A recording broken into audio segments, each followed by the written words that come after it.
இனிய தமிழ் அமுது நேயர்களே, அனைவருக்கும் இனிய மதிய வணக்கம்.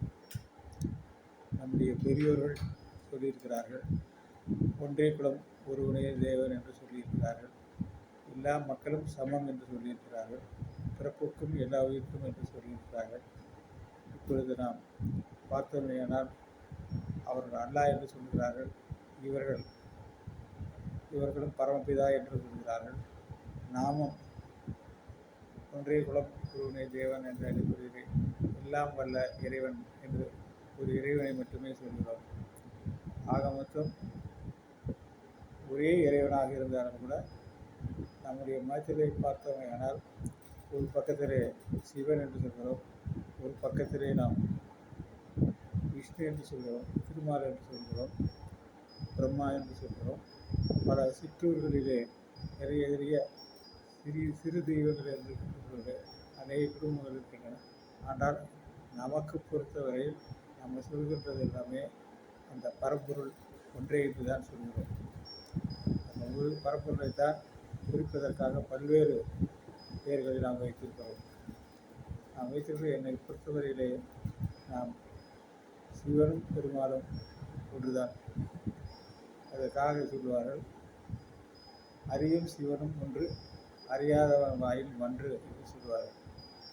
இந்த திருநெல்வேலி பக்கத்தில் பார்த்தோமானால் இரண்டையும் சேர்த்து அவர்கள் சங்கர நாராயணன் என்று அந்த தெய்வத்தில் இருப்பார்கள். அதே இடத்துல சங்கரனும் நாராயணனும் ஒரே தெய்வமாக அங்கே இருப்பார்கள்.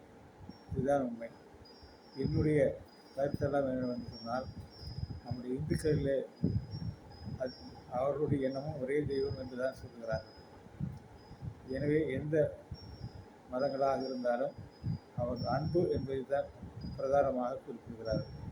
எல்லா ஒரு நதிகளும் கடைசியில் கடலை போய் சென்றடைவது போல எல்லோரும் நாம் சொல்வது எல்லாம் அன்பே சிவம் என்று சொல்வது தான் சொல்கிறோம்.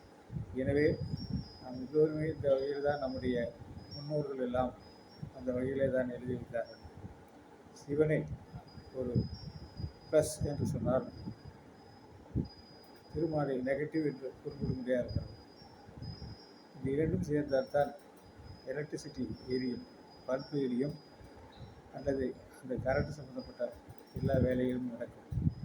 எனவே இது ரெண்டையும் சேர்த்தால் நாம் தெரிகின்ற வகையிலே அந்த அறிவும் சிவனும் சேர்ந்த இடத்திலே தான் ஐயப்பன் உருவாகிறார், அறிகிற சிவன் என்று சொல்லி வைத்தார் நம்முடைய அறிவுக்காக. காஞ்சி பெரியவர் சொன்னார், அதாவது 6 சமயங்களையும் ஒன்று சேர்த்த அந்த ஆதிசங்கரர் எல்லாருக்கும் சேர்த்து ஒரே இறைவன் என்று தான் சொன்னார். நாம் அதை கூட இப்படி எடுத்துக்கொள்ளலாம்.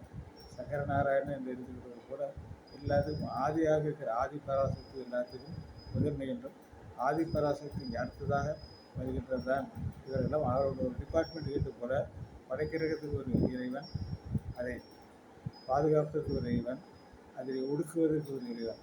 இதை சொல்லும் பொழுது கிருபானந்தவாரியார் சொல்வார்கள், அதாவது ஒன்றை உருவாக்குறது பிரம்மா, இன்னொன்று காப்பது அதாவது திருமால், அடுத்து ஒடுக்குவது என்று சொல்வார்கள். வதம் செய்து அழிப்பது என்று சொல்ல மாட்டார்கள்.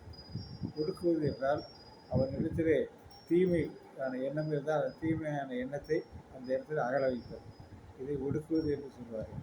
அதை போலத்தான் அவர் அழிப்பது என்று சொல்ல மாட்டார்கள். எனவே தான் நாம் பார்க்கிறோம், எல்லாத்துக்கும் மேலாக ஆதிபராசக்தியை வைத்து கொண்டால் அவர்கள் சொல்வது போல பரம்பிதா என்று சொன்னாலும், அல்லாஹ் என்று சொன்னாலும், நம்முடைய அளவிலே ஆதிபராசக்தி என்று வைத்துக் கொண்டிருக்கிறோம். நம்முடைய இடையிலே இந்த சிவன் திருமாலும் ஒரு முதன்மையான தெய்வம் வைத்திருக்கிறோம். இதிலே கூட சில பேர் கேட்டிருக்கிறார்கள் கிருபானந்தவாரியாரிடம், அதாவது சிவன் கோயில் எல்லா இடத்துலேயுமே சேர்ந்து உள்ளே சென்றால் ஒரு திருமால் தெய்வம் இருக்கும். ஆனால் பெருமாள் கோயிலே பொருளை பார்த்தால் சிவனுடைய கோயில் இருக்காது. அதற்கு அவர் சொல்வார், ஒரு பெரிய பாத்திரம் இருந்தால் இந்த பெரிய பாத்திரத்தில் ஒரு சிறிய பாத்திரத்தை வைக்கலாம். ஆனால் சிறிய பாத்திரத்தில் ஒரு பெரிய பாத்திரம் வைக்க முடியாது என்று அவர் சொல்வார். நான் வைணவனாக இருந்தாலும் இதை நான் ஏற்றுக்கொள்கிறேன், மற்ற வைணவர்கள் ஏற்றுக்கொள்வாரா என்பது எனக்கு தெரியாது. ஆனால் நான் தான் பெரியவன், அவன்தான் சிறியவன் என்றோ, அவன்தான் பெரியவன் இவன் தான் சிறியவன் என்று எண்ணிக்கொள்ளாமல் நாம் அதை வகுத்து அதற்கு மேலே இருக்கிற ஒரு இறைவனை நாம் கொண்டு வந்தால் அதிலே ஒரு ஒற்றுமை இருக்கும், ஒரு யூனிஃபார்மிட்டி இருக்கும். அது ஏன் பல தெய்வங்களுக்கு கொண்டாடுகிறார் என்று சொன்னால், அதிலே காஞ்சி பெரியவர் தன்னுடைய அந்த தெய்வத்தின் குரல் எல்லாம் சொல்லியிருப்பார்கள். நம்ம படைத்த இறைவன் நமக்காக காத்து கொண்டிருக்கிறவன். ஒரு மூட்டை நெல் விதைத்தால் அது 20 மூட்டை நெல்லாக வெளிவருகிறது. அப்படிப்பட்ட இறைவனுக்கு நன்றி சொல்லக்கூடிய வகையிலே தான் அதை மனம் விட்டு அது சொல்லக்கூடிய வகையிலே தான் அங்கே எல்லாம் ஆட்டம் பாட்டம் எல்லாம் இருக்கிறது. அதிலே தவறு இல்லையே என்று சொல்வார்கள். அந்த மாதிரி முறையிலே நாம் இறைவனை வணங்கும் பொழுது நம் மனதிலே அந்த நன்றியை தெரிவிக்கிற விதமாக பெருமிதமாக ஆடுவதும் பாடுவதும் தவறில்லை. இன்றைக்கு மற்ற மதங்களிலே இன்றைக்கு நம்ம தமிழ்நாட்டிலே பார்த்தோமே ஆனால் நாம் அவர்கள் வழி செல்லவில்லை, மாறாக அவர்கள் இன்றைக்கு தேர் இழுக்கிறார்கள்.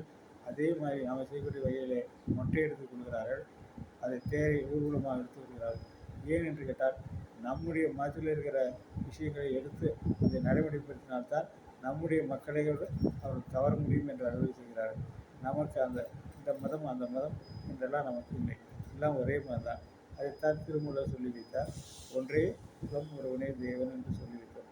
ஆனால் ஒரே ஒரு நம்ம மனதில் இருக்கிற இடர்பாடு என்னவென்றால் சொல்கிறோமே தவிர செயலிலே அதை நாம் செய்வதில்லை. எல்லோரும் நூறு குலம் என்று சொல்கிறோம். எல்லா படித்தவர்களும் அது மேடையில் பேசுகிறார்கள். ஆனால் அவர்களுக்கு என்று வந்தால் அவர்களுடைய ஜாதி அவர்களுடைய இனம் என்று வைத்துக்கொண்டு அடுத்தவர்களை குத்துவதும் கொலை செய்வதும் எந்த இல்லை நியாயம். இது எல்லா மதத்துக்காகவே சொல்கிறேன். அது கிறிஸ்துவ மதமாக இருந்தாலும் முஸ்லீம் மதமாக இந்து மதமாக இருந்தாலும் எல்லாத்தையும் அன்பை போதிக்கும் போது ஏன் மற்றவர்களை எல்லாம் மீது கோபம் கொண்டு சினம் கொண்டு அவர்களை கொள்ளுகிறோம்? மத அடிப்படையில் இந்த விதமான வேறுபாடுகள் இருப்பது நமக்கு நல்லதல்லவா? எனவே தான் சொல்கிறேன், எல்லோருக்கும் மனமாற்றம் வர வேண்டும். எல்லாரும் நன்றாக கல்வி கற்க வேண்டும். எல்லோரும் அந்த இன ஜன பகை எல்லாம் இல்லாமல் ஒரே தெய்வம் ஒரே இனம் என்று நாம் எல்லோரும் ஒன்று என்று பேசிக்கொண்டு வாயிலே சொல்லிக்கொண்டு சும்மாக செய்வது கிடையாது. கூட்டத்தில் கூடியின்று கூடிப்பதற்கு விட்டு நாட்டத்தில் கொள்ளாரடி இல்லையே என்று பாரதி பாடின மாதிரி அந்த மாதிரி வெறும் வாய்ப்பேச்சாக இருக்காமல் மனதிலே இருந்து எல்லாரையும் ஒரு குலம் ஒரு இனம் என்று சொல்ல வேண்டும். அது சொல்வதற்கு அவர்களுக்கு ஒரு தகுதி வேண்டும். அவர்கள் அந்த மாதிரி இவன் தான் இந்த ஜாதி, இவன் உயர்ந்தவன் இவன் தாழ்ந்தவன் என்று எண்ணாது எல்லோரையும் சொல்ல வேண்டுமானால் எல்லாருடைய இனத்திலும் ஜனத்திலும் மக்கள் படிக்க வேண்டும். குறிப்பாக பெண்கள் கல்வி நிறைய இருக்க வேண்டும். அவர்கள் நிறைய படித்தவர்களை பார்த்தோம்னால் நிறைய பெரிய பதவியில் இருப்பவர்கள் அதே மாதிரி படித்த அவர்களுடைய ஜாதி இல்லாத பெண்களையோ ஆண்களையோ திருமணம் செய்து கொள்கிறார்கள். அப்பொழுது அந்த ஜனங்களுக்கு அந்த கும்பலுக்கு இது தெரிவதைத்தான் கிராமம் சொல்வார், பெருநெருப்புக்கு ஈரமில்லை என்று சொல்வார். அந்த மாதிரி பெரியபடி படித்த என்னுடைய நண்பருடைய உறவினர் ஒரு யூனிவர்சிட்டியிலே இருந்தார், வைஸ் சான்சலராக இருந்தார். அவர் வேறு ஜாதியிலே திருமணம் செய்து கொண்டார்.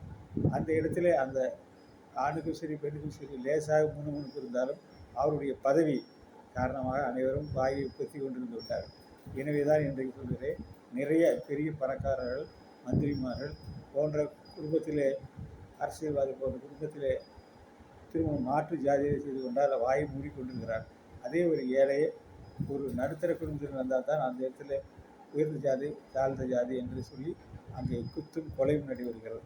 இதே பெரிய இடத்துல இருந்தால் அதெல்லாம் தெரியவில்லை. நமக்கு பார்க்கிறோம், பெரியவர்களும் அப்படிதான் வழிகாட்டினார்கள். வழிகாட்டும்போது நம்முடைய தேசபிதா காந்திஜி அவர்கள் வைசிய சமூகத்தை சேர்ந்தவர். நம்முடைய இனத்தில் இருக்கிற ராஜாஜி அவர்கள் பிராமண சமூகத்தை சேர்ந்தவர். அவரிடத்தில் சம்மதம் இருக்கும்போது அது குறையாக யாரும் சொல்ல மாட்டார். நம்முடைய தமிழ்நாட்டிலே பார்த்தோம் ஆனால் ஒரு மாநாட்டிலே ஒரு பேச்சு வந்தது. அப்பொழுது ஒரு இனத்தை சார்ந்தவர்கள் தங்களுடைய குலத்தில் இருக்கிற பெரியவர்களையும் சொல்லி அவர்களெல்லாம் மிகப்பெரியவர்கள் என்று சொன்னார்கள். அதே கூட்டத்தில் பேசின ராஜாராம் அவர்கள், அவர் ஒரு தமிழக அமைச்சர், சேலத்தை சேர்ந்தவர். அவர் பேசும்போது சொன்னார், ஆரம்ப காலத்திலே டாக்டர் சுப்பராயன் அவர்கள் கேரளாவில் ஒரு பிராமண பெண்ணை கல்யாணம் செய்து கொண்டார்கள். யாரும் அதை ஏன் என்று கேட்கவில்லை. நாங்கள் எல்லாம் அந்த கேரள பிராமணர்களெல்லாம் நம்முடைய ஊர்காரர்கள் சம்மந்தி இல்லையா? அடுத்தது இவர் அண்ணா திராவிட முன்னேற்றத்தில் இன்றைக்கும் இருந்து கொண்டிருக்கிற பொன்னையன் அவர்கள் என்ன செய்தார்கள், ஒரு முதலியார் பெண்ணை கல்யாணம் செய்து கொண்டார். அதை யாரும் அந்த இடத்துல தவறாக யாருமே சொல்லவில்லை. அதே மாதிரி அன்றைக்கு இருந்த மோகன்குமார் தந்தை முதலில் சொன்ன சுந்தராயன் அவருடைய பையன் மோகன்குமார் என்பவர் அதே மாதிரியான வங்காளதேசத்து என்ன திருமணம் செய்தார். அங்கேயே ஜாதி மதம் யாரும் பார்க்கவில்லை. அதை கூட கிட்டத்தட்ட விதமாக 10 பைசா கார்டு வாங்கி இவர் விஞ்ஞான ரீதியாக இவர் தமிழர் இல்லை என்று சில பேர் சொன்னார்கள். அந்த பரிசை பரிகரித்து அவருக்கெல்லாம் ஷோ அவர்கள் ஒரு கடிதம் எழுத சொன்னார்.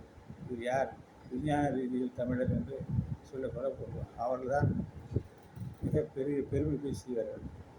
அவர்தான் அதை அந்த மாதிரி விஞ்ஞான ரீதி தமிழர் இல்லை என்று சொல்லுவார்களெல்லாம் அவருடைய இயக்கமானது எல்லாரையும் ஒன்று என்று சொல்லக்கூடிய சமயம். ஆனால் அவர் அவ்வாறு சொன்னது அந்த இடத்துல அந்த ஏளனம் செய்யப்பட்டது. அதே மாதிரி பல குடும்பத்தில் இருக்கிற பெரியவர்கள் எல்லாம் அந்த ரீதியில் திருமணம் இன்றைக்கும் செய்து கொண்டிருக்கிறார்கள். அவர்களை பற்றி எந்த குறையும் சொல்வதில்லை. ஒரு சாதாரண குடும்பங்கள் செய்து கொண்டால்தான் குற்று இதெல்லாம் கொலை குற்றம் எல்லாம் நடந்துவிட்டது. எனவே இது செய்வது என்றால் மனமாற்றம் வர வேண்டும்.